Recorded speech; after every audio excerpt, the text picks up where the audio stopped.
5वीं क्लास के हिंदी का फर्स्ट चैप्टर जो आपका पार्ट बी पढ़ाऊंगी। पार्ट ए मैंने पहले पढ़ा दिया है, पार्ट बी अब मैं पढ़ाऊंगी। अब इसके आगे का है आपका कूद समर में आगे आए जब भी हम ललकार ने, उंगली दांतों तले दबाई अचरज से संसार ने, सदियों से बनते आए हैं हम पन्ने इतिहास के, त्याग और बलिदान हमारे व्रत है 12 मास के। जब भी निकला हीरा निकला यहाँ किसी भी खान से, कोई देश नहीं दुनिया में बढ़कर हिंदुस्तान से। एक बार और रिपीट कर देती हूँ मैं। कूद समर में आगे आए जब भी हम ललकार ने, उंगली दांतों तले दबाई अचरज से संसार ने, सदियों से बनते आए हैं हम पन्ने इतिहास के, त्याग और बलिदान हमारे व्रत है 12 मास के। जब भी निकला हीरा निकला यहाँ किसी भी खान से, कोई देश नहीं दुनिया में बढ़कर हिंदुस्तान से। इसमें अब आपके समर जो है उसका अर्थ है युद्ध। ललकारने, युद्ध करने के लिए जब ललकारते हैं या उसको कहते हैं। अचरज, आश्चर्य। सदियों, बहुत वर्षों या 100 वर्षों से भी अधिक का समय जो होता है उसे क्या कहते हैं, सदियों। फिर उसके बाद 12 मास मतलब पूरे वर्ष भर। ठीक है, अब मैं इसका अर्थ बताती हूँ। यहाँ पे कवि क्या कहना चाह रहा है। कवि कहता है कि जब भी हम ललकारते हुए युद्ध भूमि में शत्रु से लड़ने के लिए आए तब हमारे पराक्रम को देखकर सारे संसार के लोग आश्चर्यचकित हो गए। दांतों तले उंगली दबाने का मतलब क्या है, मुहावरा है दांतों तले उंगली दबाई। तो दांतों तले उंगली दबाने का अर्थ क्या है, आश्चर्यचकित हो जाना। हम सदियों से इतिहास के पन्नों पर अपना नाम करते रहे हैं और सदियों से बहुत से वर्षों से 100 सालों से अधिक हम लोगों ने क्या है, हमारे योद्धाओं ने इतिहास के पन्नों पर अपना नाम लिखवाया है। अपनी मातृभूमि के लिए हम 12 महीनों अर्थात हमेशा त्याग और बलिदान का संकल्प रखते हैं। त्याग और बलिदान का संकल्प रखते हैं, चाहे 12 महीने हो, पूरा साल हो, किसी समय हो। यहाँ पे 12 मास से मतलब क्या है, हर पल हर क्षण हम युद्ध के लिए तैयार रहते हैं, अपने देश की रक्षा के लिए तैयार रहते हैं। इस भारत भूमि की खदानों से सदा हीरे जैसे अमूल्य रतन अर्थात श्रेष्ठ महापुरुष ही निकले हैं। हीरा निकला, हीरा कहाँ किसे कहा गया है यहाँ पे, हीरा यहाँ पे श्रेष्ठ महापुरुषों को कहा गया है। इसकी मिट्टी में सदा महान देशभक्तों ने जन्म लिया है और इसकी मिट्टी में हमेशा किसने सदा महान देशभक्तों ने, जो देश के लिए मर मिटने वालों ने ही जन्म लिया है।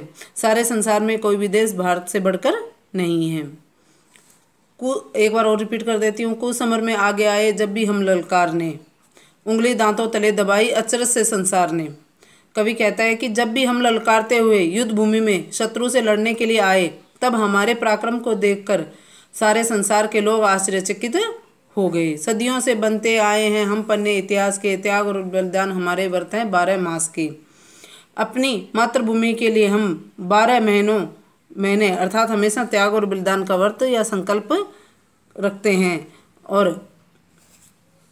और इसीलिए हमारे जो महान पुरुषों के, योद्धाओं के जो इतिहास के पन्नों पर उनका नाम लिखा गया है। जब भी निकला हीरा निकला यहाँ किसी भी खान से, कोई देश नहीं दुनिया में बढ़कर हिंदुस्तान से।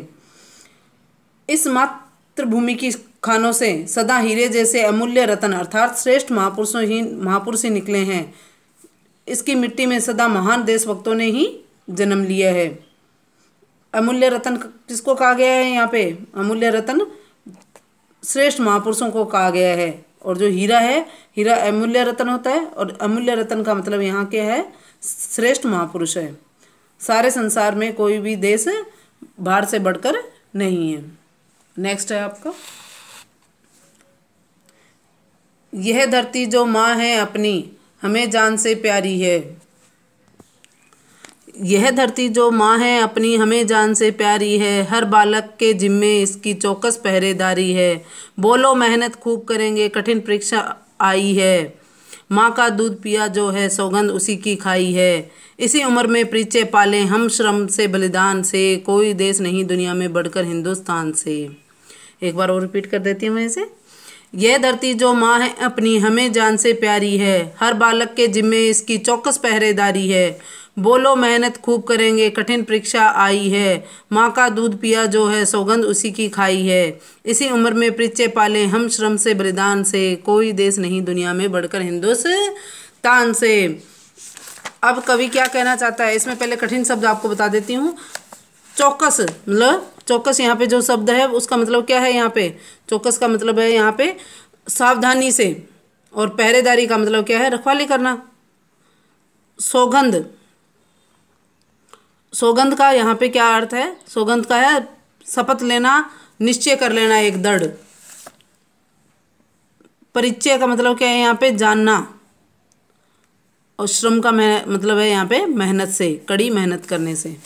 अब आप बताएंगे इसमें मैं बताऊंगी आपको। यह धरती जो माँ है अपनी हमें जान से प्यारी है, हर बालक के जिम्मे इसकी चौकस पहरेदारी है। कवि कहता है कि यह मातृभूमि, ये जो भारत की भूमि है, हमारी जन्मभूमि है, अर्थात हमारी माता है, जो कि हमें प्राणों से भी अधिक प्यारी है। इसकी सावधानी और साहस से रक्षा करने की जिम्मेदारी हम सब बच्चों की है। बोलो मेहनत खूब करेंगे कठिन परीक्षा आई है, माँ का दूध पिया जो है सौगंध उसी की खाई है।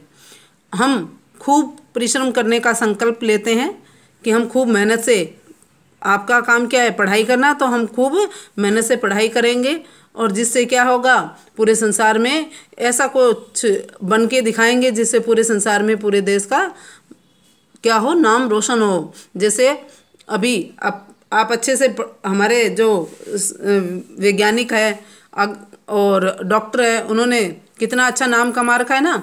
और अभी कोरोना की दवाई के लिए कोशिश, वैक्सीन, कोरोना की वैक्सीन, इसके लिए कई प्रयोग हो रहे हैं। तो उन सब के चलते हमारे देश का नाम है एक, कि हमारे देश में इतनी जनसंख्या होने के बाद भी, और हमने किस तरह से कोरोना पर काबू पाया हुआ है। तो हमें खूब परिश्रम करके और मेहनत करनी चाहिए। मेहनत करते हुए अपने संकल्प को पूरा करना चाहिए। हमारे सामने देश की रक्षा और प्रगति करने की कठिन परीक्षा है। माँ का दूध पिया जो है सौगंध उसी की खाई है। हमने जिस माँ का दूध पिया है उसी सौगंध खाकर हम अपने देश की रक्षा के लिए तैयार हैं। इसी उम्र में परिचय पाले हम श्रम से बलिदान से, कोई देश नहीं दुनिया में बढ़कर हिंदुस्तान से। हम इसी छोटी उम्र में ही परिश्रम और बलिदान करना जान लें, अर्थात देश सेवा का परिचय प्राप्त कर लें या देश सेवा करना शुरू कर दें, ताकि, क्योंकि बचपन में जो कुछ आप सीखते हो, जो कुछ करना चाहते हो, वही आप आगे जाकर कर पाते हैं। जो बच्चों में कहते हैं ना, छोटा बच्चा क्या है, कच्ची मिट्टी का घड़ा है, तो उसको जैसा ढालो वैसे ढल जाता है। ऐसे ही आप अगर शुरू से ही मेहनत करना शुरू कर देंगे तो आप जीवन भर मेहनत से अपने संकल्प को पूरा करते रहेंगे, और इस संसार में कोई भी देश भारत से बढ़कर या श्रेष्ठ नहीं है। ये आपका जो कविता थी वो पूरी हो चुकी है, जो आपकी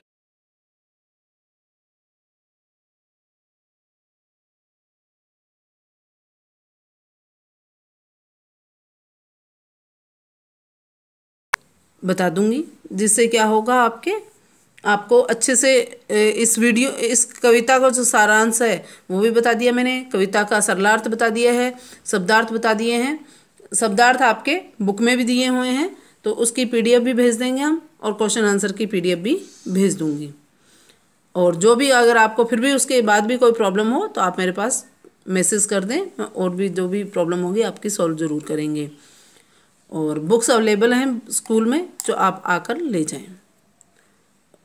और कोई भी प्रॉब्लम हो, सबसे पहले आपको कोरोना से बचकर रहना है, बाहर नहीं घूमना है, और आपकी जो ऑनलाइन क्लासेस हो रही हैं उनको अच्छे से पढ़ाई करना है, और आपके पेरेंट्स का कहना मानना है, क्योंकि अब हमें तीनों को मिलकर पढ़ाई करनी है। पहले तो क्या, टीचर पढ़ा देता था और आप पढ़ लेते थे, ठीक है, स्कूल आते थे तो टीचर की जिम्मेदारी पे आ जाता था। लेकिन अब क्या है, पेरेंट्स ही बताएंगे ना आपको, इस टाइम पढ़ो, पढ़ना है आपको, ये काम अब पेरेंट्स का आ गया, तो उनका कहना मानना ज़रूरी हो गया। जो आपको एक बार कह दे कि पढ़ाई करो तो आपको पढ़ाई करनी है। दूसरी बात, आपको खुद को भी अपने मन से पढ़ाई करनी है, ताकि क्या हो, क्योंकि यहाँ तो क्या है, स्कूल में तो आते थे तो हम पढ़ा लेते थे आपको, कोई सरल तरीके से बता देते थे, एक एक बच्चे का ध्यान रख के, जिस बच्चे को याद नहीं हुआ उसे टीचर स्पेशल अपने पास बुला बुला के याद करवाती थी, बोल बोल के याद करवाती थी। ऐसा अब तो पॉसिबल नहीं हो पा रहा ना, इसलिए आपको अपने मन से मन लगाकर अच्छे से पढ़ाई करनी है। क्योंकि जैसे स्कूल खुलेंगे आपको होमवर्क भी पूरा करके लाना है और याद भी पूरा करके लाना है, क्योंकि स्कूल लगते ही शुरू होते ही आपके क्या होगा कि कॉपियाँ चेक होगी और बाकायदा आपके टेस्ट भी लिए जाएंगे, क्योंकि अगस्त में टेस्ट होते थे ना आपके, तो वो टेस्ट भी तो लेने ज़रूरी हैं। तो फर्स्ट टेस्ट आते ही हो जाएगा, तो इसलिए आप जो भी आपको करवाया जाए उसे अच्छे से कॉपियों में होमवर्क भी करें और उसे लर्न भी करें। Thank you.